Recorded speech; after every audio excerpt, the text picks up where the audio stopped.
Hey, how's it going?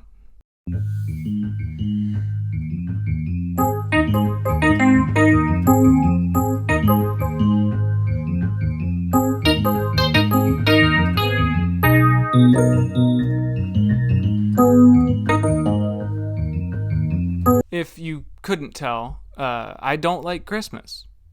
I'm not joking. It's fine as far as holidays go. It's a lot of flashing lights and very loud noises and people touching me, which I feel like we should be past at this point. I'm a fully grown adult, Grandma. You shouldn't be kissing me on the cheek so bad that like dogs leave behind less slobber. I don't know. Like, what are we doing here?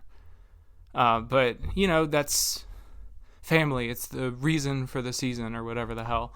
And in case you don't know what the reason for the season is, there's about 5 billion Christmas songs that pretend to be about it, I guess. I like making playlists. I feel like the generated playlists on most of the streaming apps are kind of lazy. A lot of them are like a song that played in a movie associated with the holiday. Or just here's 50 songs that are mostly full of covers of the exact same song. I don't know. Like, does an AI make these at this point? I feel like there's no way a human actually makes these playlists and thinks they're good. They don't feel very curated. But I bit the bullet this Christmas because I was sick of the like 6 Christmas songs I kind of like. And so I was just trying to branch out and see if there's some I haven't heard in a while that I forgot about.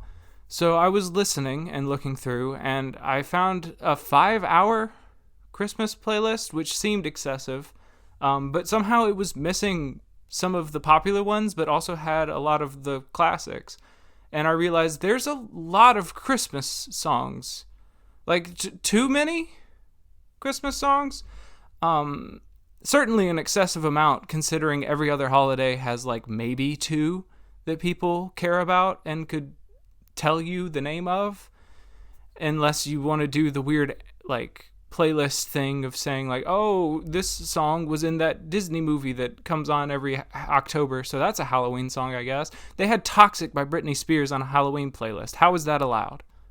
It's a good song. It's not a Halloween song. My point is that I think we've got enough Christmas. Like we can push Christmas to the side, put our focus on some other holiday songs. We got Halloween, Thanksgiving, New Year's, Labor Day. Labor Day could be really good. I think we could get some really good ones out of Labor Day. I haven't been getting hype enough for Labor Day lately, and I think some bangers would really turn that around, really change the image. We need to do more PR for some of our lesser known holidays. I'm aware that there's a good reason why people keep writing Christmas songs. It makes money. Like, it's a good money maker. It's popular. Everyone does it eventually. Freaking NSYNC has a Christmas song, okay? Like, I don't expect people to just move on to other holidays without some encouragement. And in listening to 5 hours worth of Christmas songs, I think I'm the one who's going to have to do it. You see, I've gotten down what makes a Christmas song pretty well at this point. I'm aware of the genres, the different vibes which we try to evoke, the signs and symbols which indicate that a song is about Christmas. So that's what we're going to do today. We're going to write the final Christmas song so that we can finally hear some Labor Day bangers. And we're going to start with the 6 genres of Christmas song. Number 1 is Reason for the Season. It's going too fast. This is pretty much any song about nostalgia, coming home for Christmas, just wishing you well. So any song with the words Merry Christmas to you in it, that's a Reason for the Season song. It's about like the vibes of innocence. Is really what these songs are about. The feeling that you had as a child on Christmas morning, or if you didn't celebrate Christmas, every single movie that is the child waking up in the middle of the night and running down the stairs to the Christmas tree full of all these sparkly props that they pretend are presents. That's what these songs are about. Some notable songs in the genre are Paul McCartney's Wonderful Christmas Time, the Christmas song Merry Christmas to You, and bonus points if you say Merry Christmas in another language. So, Feliz Navidad, Maliki Liki Maka. These songs are pretty standard. When you think of a Christmas song, you probably think of like 3 or 4 of these off the top of your head. It's very standard, easy Christmas. Just say Merry Christmas or Happy Holidays like 6 or 7 different times, and then call it quits and write that check. Bum, bitty, bitty, bitty, bum, bum. Bum, bitty, bitty, bitty, bum. Easy enough. A notable subgenre of this is sort of the inverse grew out of it feeling that you get from like Christmas rapping. It's the idea that Christmas used to be great, but now we got all these responsibilities. So it's less fun now, but we still love it because, it reminds us of when things were better. Number 2 is Snow is Pretty. Look out the window. Where? What are you doing? Snow. What? Oh, it's the Great White North, and it's snowing. Which is all about sort of the aesthetics of Christmas. The sights, the sounds, the smells maybe, the tastes, the touches, Really all of it's available, aesthetically at least. These songs obviously include things like It's Beginning to Look a Lot Like Christmas, White Christmas. They were talking about fondue. I was like, what? What is this? Is this flour? Why? Dreaming. Jingle Bells. These are all pretty shallow standard songs, but there's definitely some classics in there. Some of these songs have even, in a way, established what it is that we associate with Christmas. Like, I can't tell you the last time I've seen someone riding around on a sleigh, but I assume that that's something that people do on Christmas. I'm just not there for it because of songs like this. So it sort of creates the idea of what Christmas should and shouldn't look like. And so these songs have, in a lot of ways, set a lot of the tropes which appear in other songs. But the notable difference is that these songs are really focused on those tropes, and it's sort of all they're about, whereas the other songs just sort of make reference to them to let you know that this is, in fact, a Christmas song. Number 3 is Magic and Myth. He does exist. They do exist. These are songs about Santa and the other magical creatures which inhabit the Christmas time and make up all of the different folklores that we've heard about for so many years.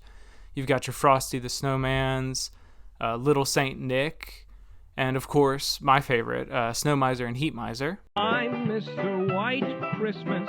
I'm high on crack. These songs are sort of to capture the wonder and awe that you feel as a child about Christmas and what it means for the world, the limitless possibility that comes from the idea that there's this dude who's just hitting every house on the block, every block over the world in like one night. And it's just limitless possibilities. Anything can happen. Sure, a top hat makes a snowman dance around and also almost get hit by a car if it wasn't for like that traffic guy who yells stop, that I feel like the song makes sound way meaner than he was for just like asking a snowman not to get hit by a car. He's not even that shocked by it, honestly. Like, I would have had a way different reaction to seeing a snowman run up to the crosswalk like that. I don't know. These songs they feel a lot more childish. Like, a lot of them come from animated movies we saw as kids. I say we, assuming I know you. I don't know you. Maybe you've never seen a single one of these in your life, but why did you click on a Christmas song video if you don't give a shit about Christmas? I don't know. Like, get out of here. I'm sorry.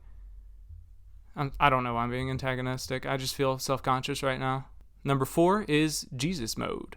It's your birthday today. Jesus! Now, before the edgelords out there go like, oh, don't you mean, why isn't this part of the magic and myth section? Like, even if you're not like a big Jesus head, you can obviously tell the difference in vibe between like a Little Saint Nick and a song about Jesus being born. Like, there's just a very intentional difference in vibe. Most of these are much more like gospel songs, and they aren't all nearly as kid-focused. A lot of them have a lot more communal feel to them because a lot of them were written to be sung in gatherings at, like, churches.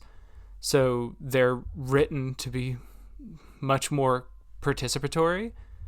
A lot of the songs obviously have big vocal flares in the versions we've heard, but I've also heard plenty of churches singing them, and it's very beautiful to hear like hundreds of people singing along to a "O Holy Night" or "Silent Night" or "O Come All Ye Faithful." Like these songs have a very distinct communal feel to them, and there's a lot of hope associated with it, where like Magic and Myth is more about wonder and awe at what possibilities could be out there. This is sort of the hope that like something good it has come from this. And there is a distinct difference in those feelings. So this gets its own category whether you feel like he's real or not. I guess that's all. I don't know. Was there more I had to say about that? Number 5 is Sexy Santa. Sexy, sexy Santa. You heard me. I don't know why this is a category. I kind of wish it wasn't, but apparently we all really like that big jolly red man, so I gotta talk about it. You got your Santa Baby, you got I Saw Mommy Kissing Santa Claus, Santa's My Boyfriend from SNL, that counts, because I said so. This is really just about, I guess, being into Santa. This one, I was trying to like have a vibe for each one, and this one I guess is horny.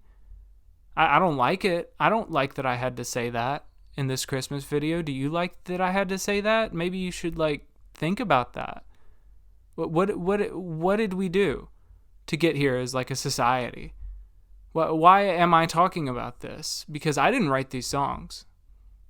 Only one of them was written as a joke. And really, it's not even that much of the joke is more that like they're into him, but like he's not leaving his wife for them, I guess. When will truly be mine and leave his bitch of a wife. So like even the joke isn't that Santa's sexy. Like that's a given. We don't even have to think about that for a second. What did we do? What happened to us? The 6th and final section is "You're hot and I'd like to acquire you for Christmas." Hey girl, I got something real important to give you. This section is kind of weird, but it's a lot more contemporary. There have been a lot more recent songs about how like we want a person for Christmas, which has strange optics to it because obviously Christmas presents are associated with like objects which you can obtain and own, and then you sort of substitute in a person for that metaphorically, and it gets a little dicey. Did someone say getting dicey? No? Well, close enough. Hi, I'm Bartholomew Crane from Getting Dicey, a D&D podcast created by Chandler Sterling, the mind behind the video you're forcing yourself to get through right now. If you're looking for something to do this holiday season, maybe give this show a listen. There are 16 main episodes already out there, and 2 one-off bonus episodes if you want to dip your toes in. We've put together a little highlight reel to give you a taste of what's waiting for you out there.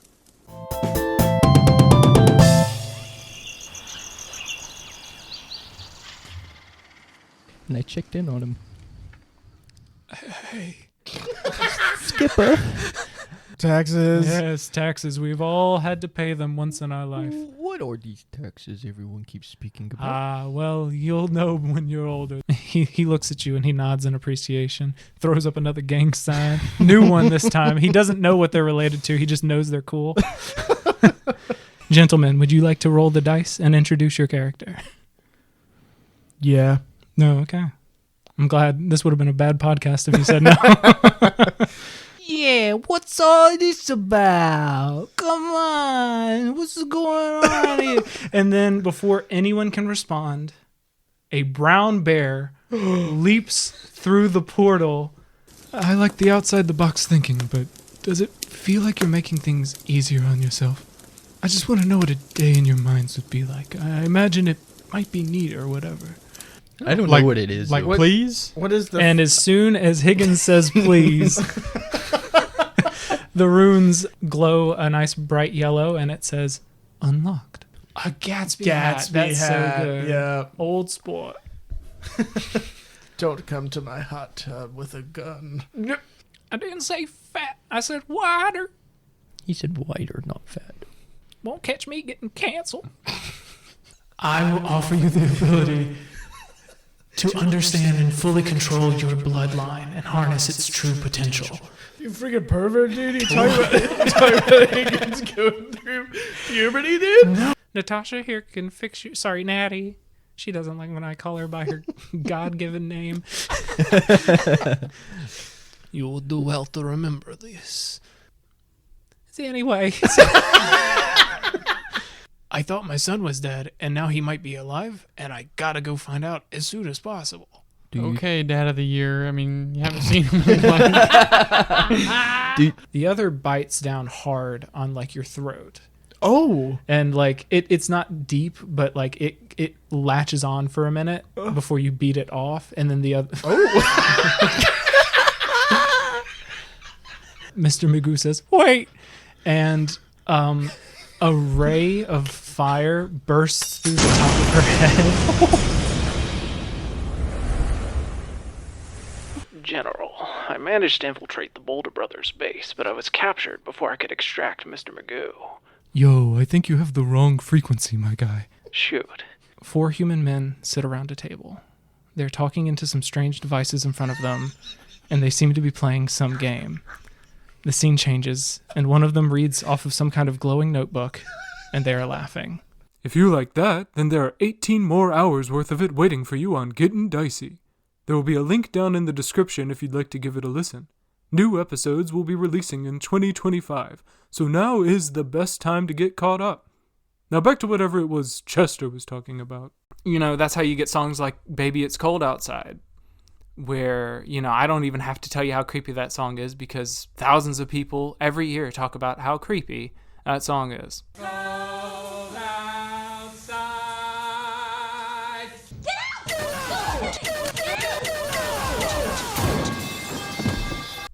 There's also This Christmas, which I think does a much better job of, you know, talking about the relationships, which are really the heart of this section. Like the feeling that Christmas, I guess, is cuffing season. Do people still call it that? I haven't talked to high schoolers in a while because I'm not a creep. And so I guess that's still like a thing that happens around Christmas time. Like we do associate it a lot with like end of the year, last chance before it's New Year's to, like, I guess, make connections, old and new. So this definitely has a place in Christmas vibes. There's also the notable subgenre of I didn't get what I wanted this year for Christmas, which includes stuff like Please Come Home for Christmas by the Eagles and Last Christmas by Wham, obviously a classic. And those are about, I guess, you were naughty this year and Santa's not going to bring you a significant other to have under your tree, you little freak. So yeah, that's the 6 genres of Christmas music, and I think I covered like every Christmas song that people talk about, really. So there's not much else to say. Oh, and I guess there was also All I Want for Christmas Is You by Mariah Carey. What, you thought we weren't going to talk about this one?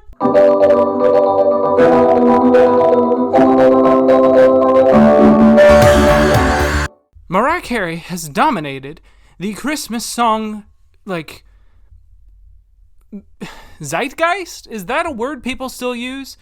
For, like, a long time. It feels like at least a decade. I can't prove that and I don't want to. Maybe 2 decades at this point. Like, about love. Is that what it's called? Love Actually, whatever. Love Actually came out, like, in the early 2000s, which is heartbreaking for me to have to say because it means that people have been watching that shit-ass movie for a very long time now. I don't even hate the song that much. Like, I think it gets unnecessarily bashed on by contrarians who think it's funny to make, like, Christmas not fun for people. Like, again, I'm not a huge fan of the holiday, but I don't go around screaming in people's faces if they like it. unless I know them well enough to know that they don't care what I think. So, you know, I feel like there's just a weird vibe around this song, and she earns millions off of it every year, so great for Mariah Carey. I'm happy for her. I'd love that kind of retirement fund. Just like every year, you know, people are just going to play the hell out of that song. Obviously, it just kind of hit at the perfect time. It got used in a lot of Christmas movies that are very popular now. And so, like, people just assume that it's going to get played, and so no one has ever tried to play anything else since. It's just like... It is the sound of Christmas for all of its ups and downs. It's not that complicated of a song. It took me like 2 seconds to learn that part on piano, but like also there's definitely some complexity there. Like it's not like just 2 chords back and forth for the whole thing. So there's something to like about it. Like it didn't get popular for no reason. I'm not the kind of person who's going to be like, oh, pop music is so vapid and it's Christmas. All of it's vapid if you like boil it down enough, but there's something there. It does play into the whole I'd like to acquire you, ha ha, you're so hot, I wish you were under my tree kind of feel, I guess. But it evokes feelings in people, even if it's anger. And I don't know why that is, and I don't even know what I want to say about it. This is not a video about Mariah Carey's All I Want for Christmas Is You, but I feel obliged to just rant about it for like a minute or two because everyone does. And I want to understand why, because I've listened to 5 hours of Christmas music plus, and like this song is not that different from a lot of other Christmas songs that don't get this kind of attention, for better or worse. I think the most important thing to learn from this is that what makes a Christmas song popular has a lot to do with just timing and vibes. Timing, I have no way of knowing if I'm going to get right, but vibes, I think, are the most important next step to take. So we should probably talk about the semiotics of Christmas songs. Semiotics is a word meaning the study or analysis of symbols and their meanings. I just needed a clean title for this one. I don't know if that's actually the right way to use semiotics, but we're going to pretend like it is. Symbols are important for Christmas songs. If you don't use any of like the classic Christmas symbols across any of the genres, it doesn't really feel like a Christmas song anymore. These things are sort of like prerequisites to calling something a Christmas song. So it's definitely important if I'm going to be writing the final Christmas song, which this is still a video about, that I use these symbols, but also that I use them correctly, because a song just stuffed full of these signifiers doesn't actually mean anything if you don't know why they were there in the first place. It's just this sort of vapid gesture towards things that other people have gestured towards before. We can just talk about the first example, which is bells.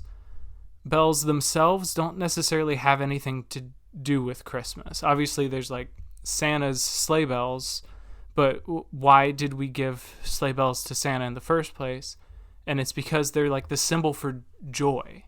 Like this high, tinny pitch that they have sounds joyful in a song, and so now we associate even just the image of a bell as this joyful, magical, innocent thing. There's also Christmas trees, which, while they definitely have like an aesthetic flair, like the way you decorate and light them is important, symbolically they're more about community and like relationships, weirdly.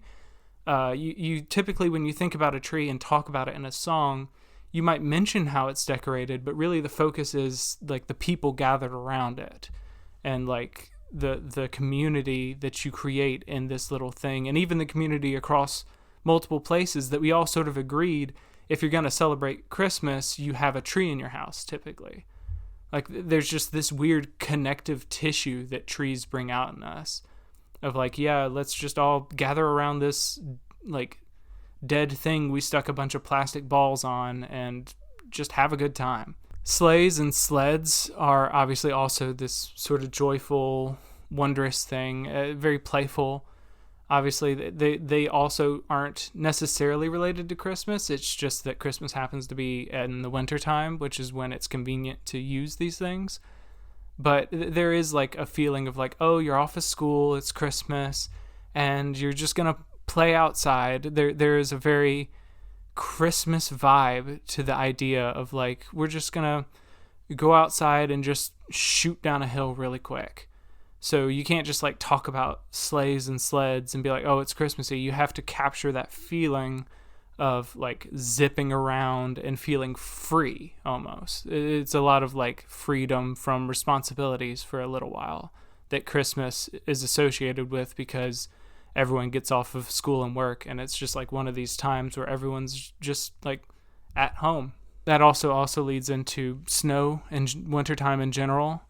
There's a lot of feelings of like that blanket of snow being this peaceful, pure thing, that like untouched snow is this like sparkling blanket of like magic almost.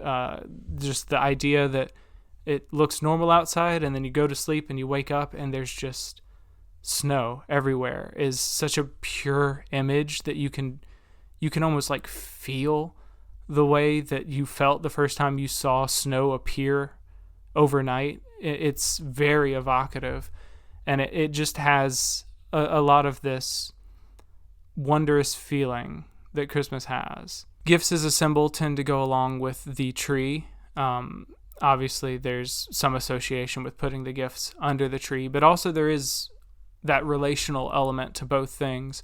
A gift can sometimes stand in just for commodification and commercialization, but the gift as a symbol is usually this idea of like generosity, of like, I could have done anything with my free time, but I went out, I found this thing, it makes me think of you, and I want you to have it so that you can think about like us when you use it or see it.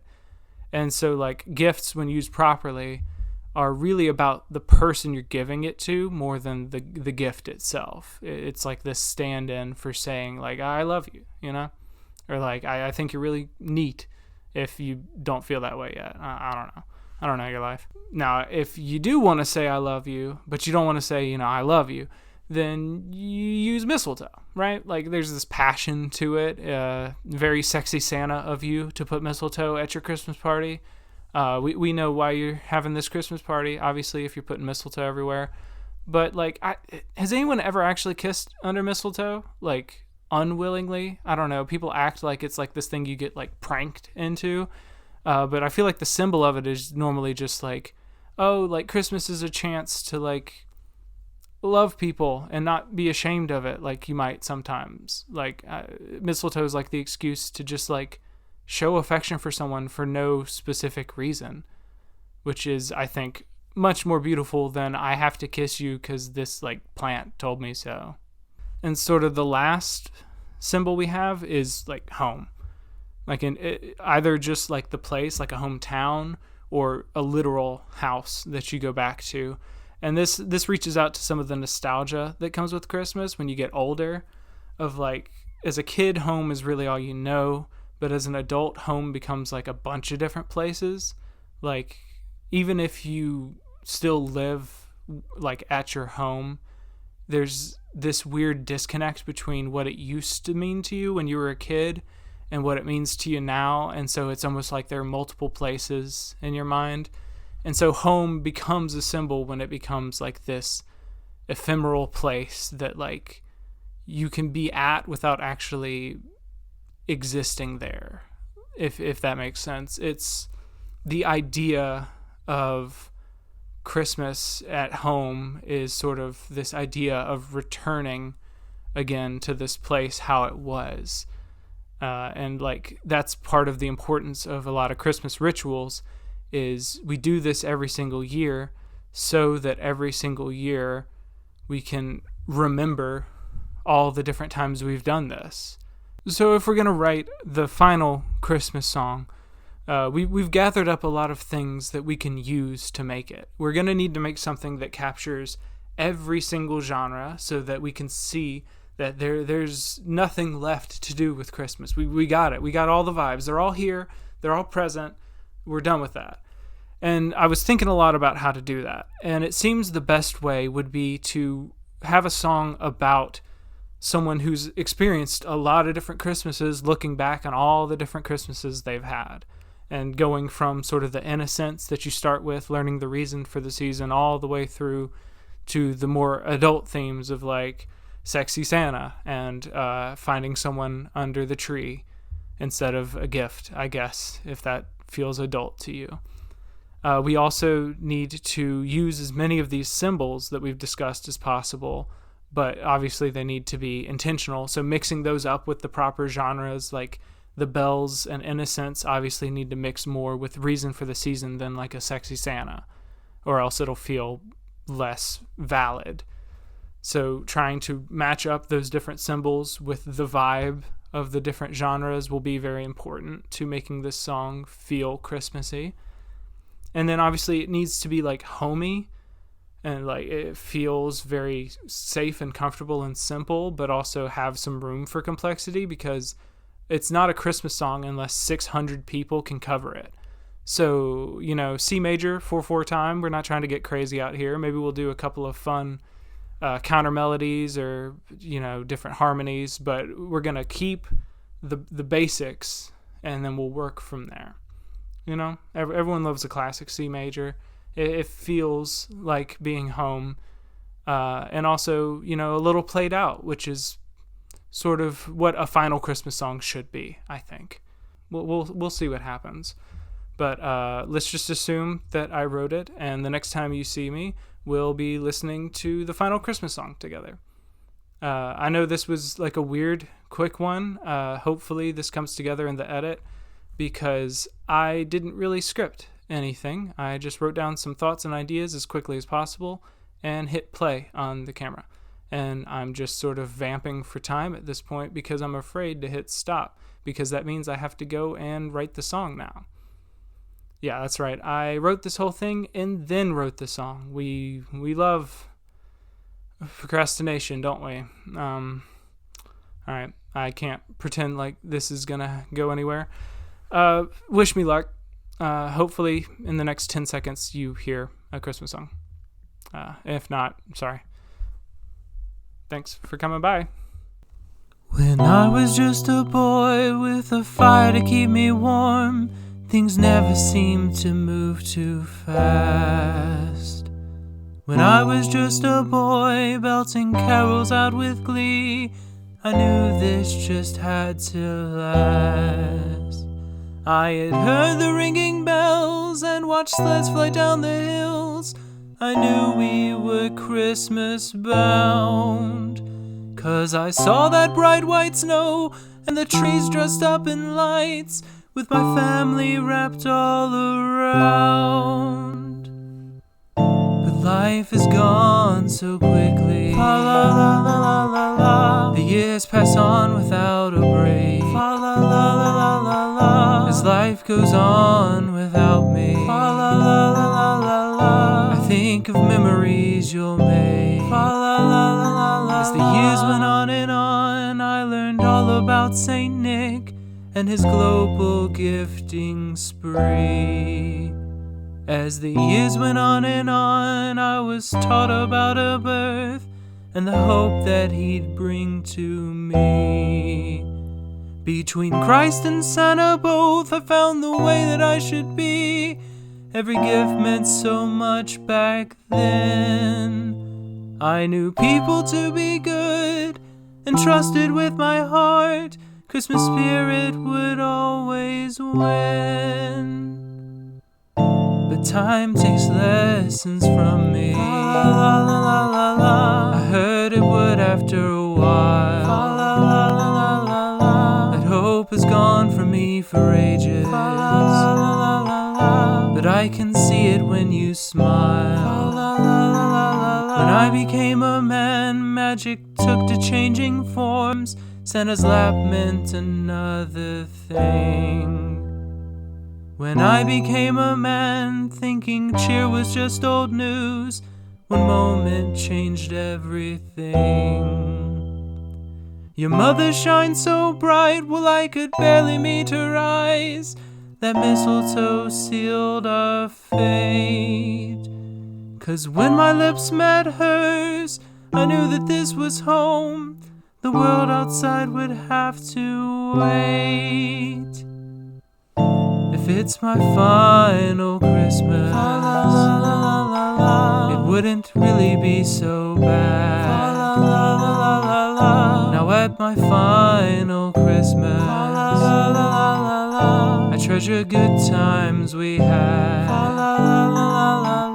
But life has gone so quickly, it all went by so quickly. The years pass on without a break, they pass on without a break. 'Cause life goes on without me, oh, don't go on without me. I think of memories you'll make, memories that we'll make. But time takes lessons from me, oh, it takes and it takes. I heard it would after a while, I knew it would after a while. That hope is gone from me for ages, that hope left me long ago. But I can see it when you smile, I still see it in your smile. If it's my final Christmas, if it's my final Christmas, it wouldn't really be so bad. I hope you won't be too sad. Now at my final Christmas, now at my final Christmas, I treasure good times we had.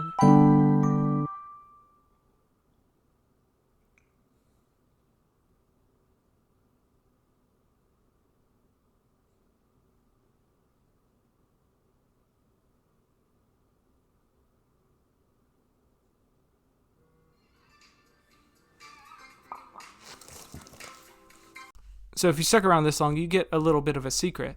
There's actually a 7th category for Christmas songs called We're Gonna Kill Michael in this one. And there's only one song in it called The White Winter Hymnal, and I don't want to talk about it. I refuse to speak about it. But if you like this song, contact me because you need to be studied.